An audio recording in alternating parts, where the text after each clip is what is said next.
بسم اللہ الرحمن الرحیم۔ محترم ناظرین السلام علیکم۔ مور کو جنت سے کیوں نکالا گیا؟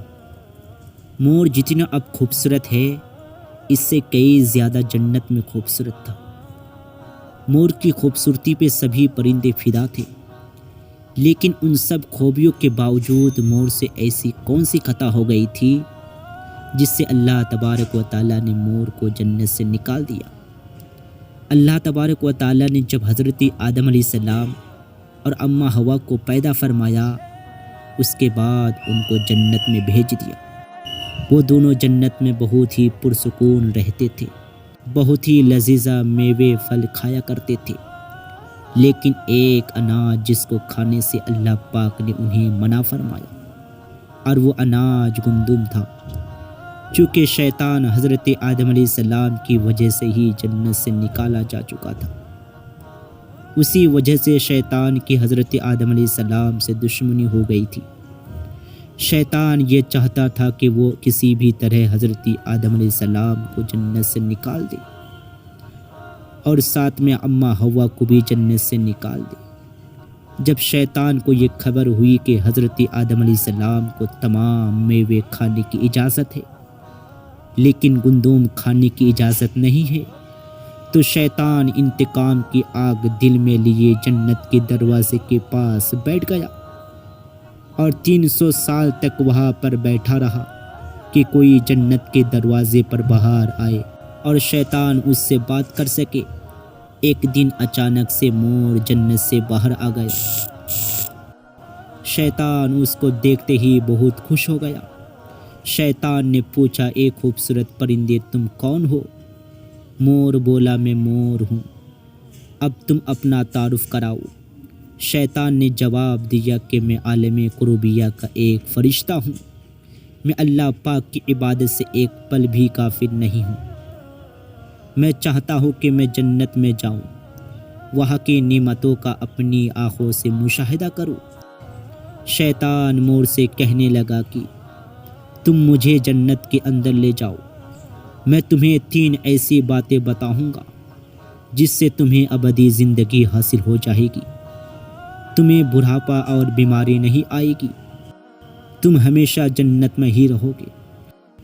شیطان کی یہ باتیں سن کر لالچ میں آ کر مور نے کہا کہ مجھ میں تو اتنی طاقت نہیں ہے کہ میں تمہیں جنت کے اندر لے جاؤں، لیکن ایک سانپ میرا دوست ہے، وہ شاید تمہاری مدد کر سکے۔ یہ کہہ کر مور سانپ کے پاس آیا، اس کو ساری بات بتائی۔ سانپ بھی شیطان کی باتوں سے بہت خوش ہو گیا، پھر شیطان کو اپنے منہ میں چھپا کے جنت میں داخل ہو گیا، اور یوں شیطان اپنی چال میں کامیاب ہو گیا۔ جنت کے تمام نگہبانوں کو یہ معلوم تھا کہ شیطان یہ چال چل رہا ہے اور جنت میں داخل ہو چکا ہے۔ فرشتے شیطان کو جنت سے نکالنے لگے، تبھی اللہ پاک کا حکم ہوا کہ اس کو ابھی تک جنت میں ہی رہنے دیا جائے۔ وہ فرشتے اللہ تبارک و تعالیٰ کے حکم سے رک گئے۔ شاید یہ حضرت آدم علیہ السلام کا امتحان تھا۔ شیطان حضرت آدم علیہ السلام کے پاس اور اماں حوا کے پاس جا کر اپنی محبت کا اظہار کرنے لگا۔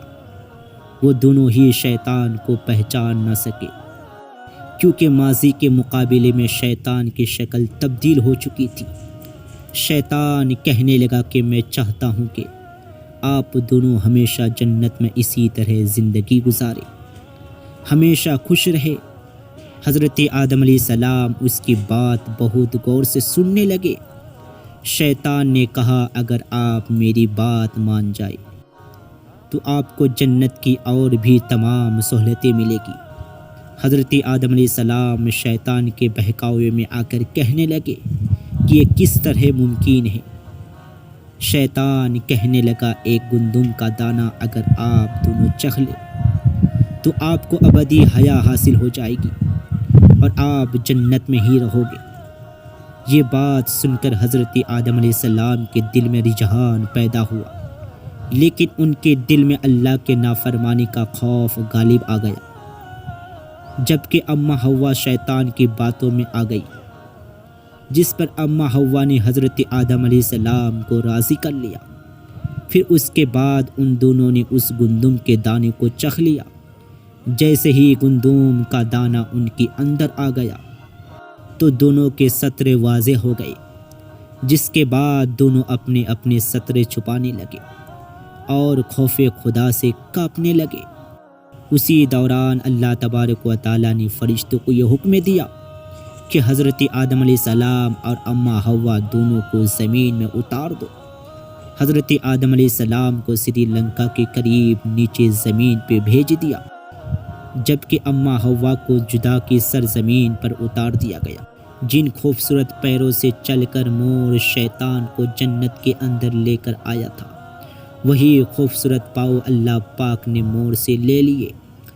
سانپ جو اپنے منہ میں شیطان کو چھپا کر لایا تھا، اس کے منہ کے خوبصورت خوشبو کو چھین کر اس میں زہر ڈال دیا گیا۔